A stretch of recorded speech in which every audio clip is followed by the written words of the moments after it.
Welcome in, everyone. My name is Sam. This is another Rush Hockey Talk segment. It's the next day. I didn't get a chance to post a video last night. I really wanted to. Unfortunately, I just didn't have the time, and frankly speaking, I was tired. So I don't know what else to tell you. But I will say this. No McDavid, no Draisaitl.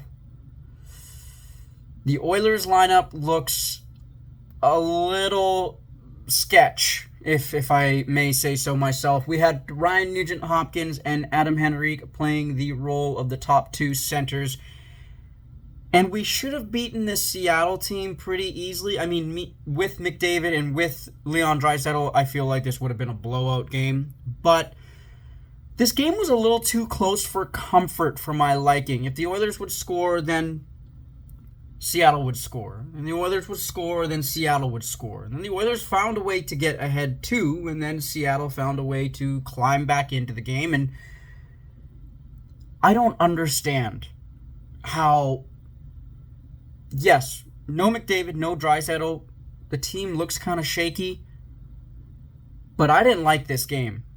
I just didn't like this game. And this is my opinion. As an Oilers fan, I love the Oilers, but this game, I feel like we probably should have played significantly better as a team and have better team defense, knowing that our first line center, Connor McDavid, and our second line center, Leon Draisaitl, our superstars are out. You would think that there's more of a team collaborative defensive effort. That was not to be seen. The Oilers had about 14 giveaways. Seattle capitalized on a lot of those giveaways. Seattle capitalized on a lot of defensive breakdowns. And look, I was happy that Jordan Eberle came back and played against his former team where he spent 7 years, but this is not a game that the Oilers should have been squeaking out a 5-4 victory. They should have actually won this without any problem. Realistically, they probably should have won this 5-2. I just wasn't happy. I wasn't happy with the overall team defense. I wasn't happy with the goaltending. Look, I'm not blaming the goaltender. I'm blaming the team defense as a whole. This game is just, for me as an Oilers fan, I just didn't feel as if this was an effective game for the Oilers. The power play without McDavid and without Draisaitl didn't matter what unit. It took them forever to get into the offensive zone on a power play, mind you. It just didn't look effective. The penalty kill didn't play as well as they should have. It is what it is. Overall, just looking at the stats of this game, look, Stuart Skinner for the last few games had an above 900 save percentage. This game, he dropped below that. I don't know why. Oh, wait, I do. It's the team defense. The only thing that I really can say that came excellent out of this game was the Oilers got their first player, not first player, they got their first hat trick of the season. We're like 60-plus games in, and that's the first hat trick of the season. None other than Ryan Nugent-Hopkins. So I'm happy about that. Longest-serving Oiler comes in, plays the top-line role, plays the top-center role, played effective, got 3 goals. You know, one player that really impressed me? Adam Henrique. Him stepping up was fantastic. Seeing him up in the top 2 or top 6, I should say, playing that center role where I feel like he's been very effective when he played, especially for the Ducks and for New Jersey. Doing this in Edmonton looked fantastic. All right, so let's start off with the first period. First period, I'm thinking, okay, it's a Seattle team. They're not in the playoffs. They're not really fighting for a playoff spot. Potentially closer to fighting for a lottery spot than they are for a playoff spot. The Oilers come out 14 minutes into the period. Adam Henrique, who I just talked about, gets a power play goal. Now, keep in mind, it took them a while to get into the offensive zone. But Adam Henrique bangs home his 9th of the season, assisted by Matthias Ekholm and Darnell Nurse. Not but a minute later, actually just a little bit over a minute, Capo Caco gets his 12th goal of the season on the power play from Matty Beniers and Newman. Newman's first point, by the way. I guess he's a young call-up. The second period, the Oilers do kind of the same thing. 3 minutes in, let's go ahead. Let's get the lead. Ryan Nugent-Hopkins gets his 18th goal of the season from Kapanen and Darnell Nurse. Then, about 4 minutes later, Kaapo Kakko, his 13th of the season from Newman. All right, now we're 2-2. What's going on, Oilers? And at the 12:31 minute mark, you love to see that smile. Jeff Skinner in the slot gets his 14th of the season, assisted by Connor Brown and Matthias Ekholm. Then, okay, the Oilers start rolling. They start rolling. We have a power play. It takes a while to get in to the offensive zone, but we finally get into the offensive zone, and Ryan Nugent-Hopkins gets his second goal of the game, assisted by Zach Hyman and Evan Bouchard. Power play goal. You love to see it. Special teams. They were kind of good this evening, but they were also kind of bad. I don't know how that works out. It worked out for a win, whatever it is.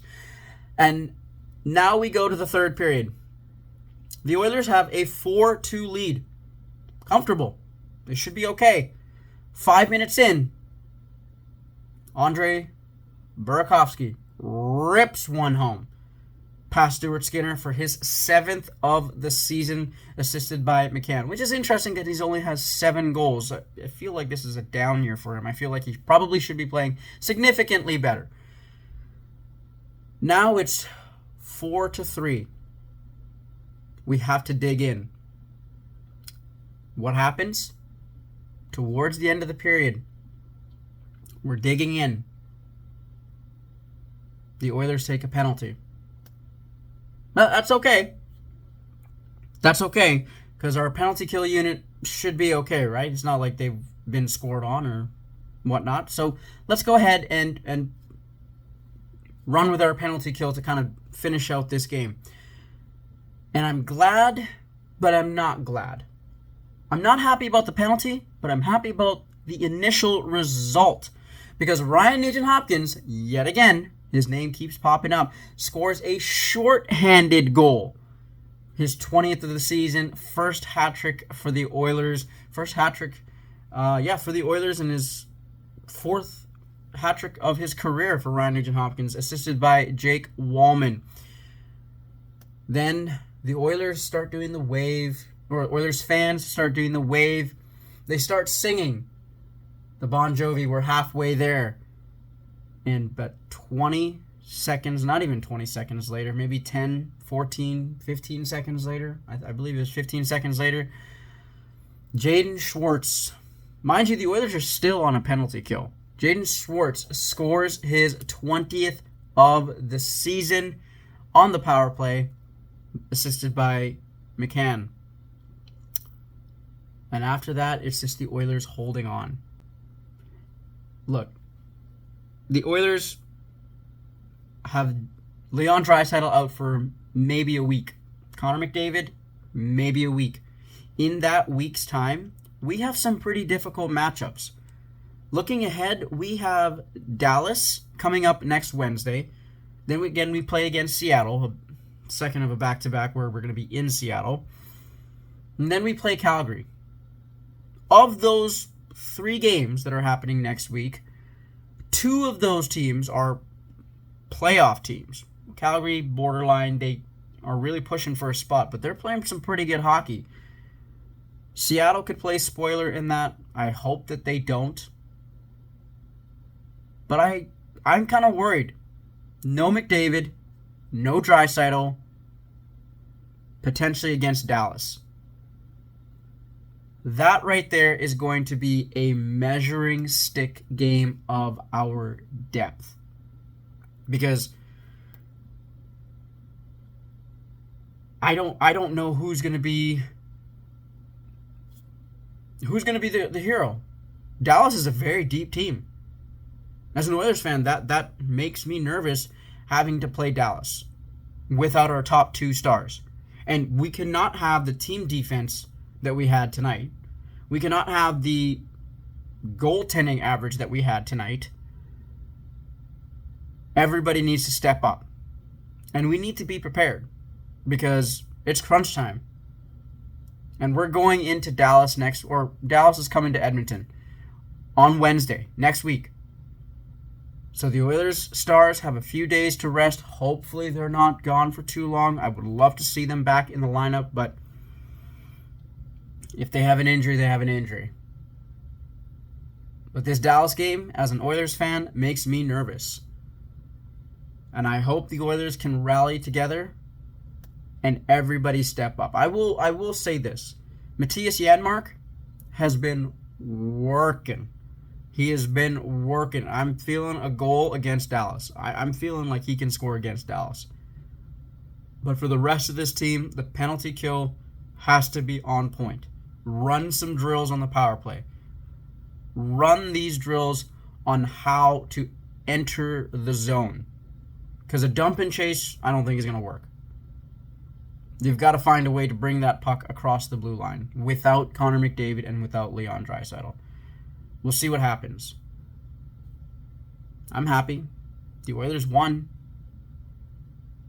Now I go into a little bit of a nervous mode come Wednesday. I have a few days to rest and relax and recuperate, but I'm nervous.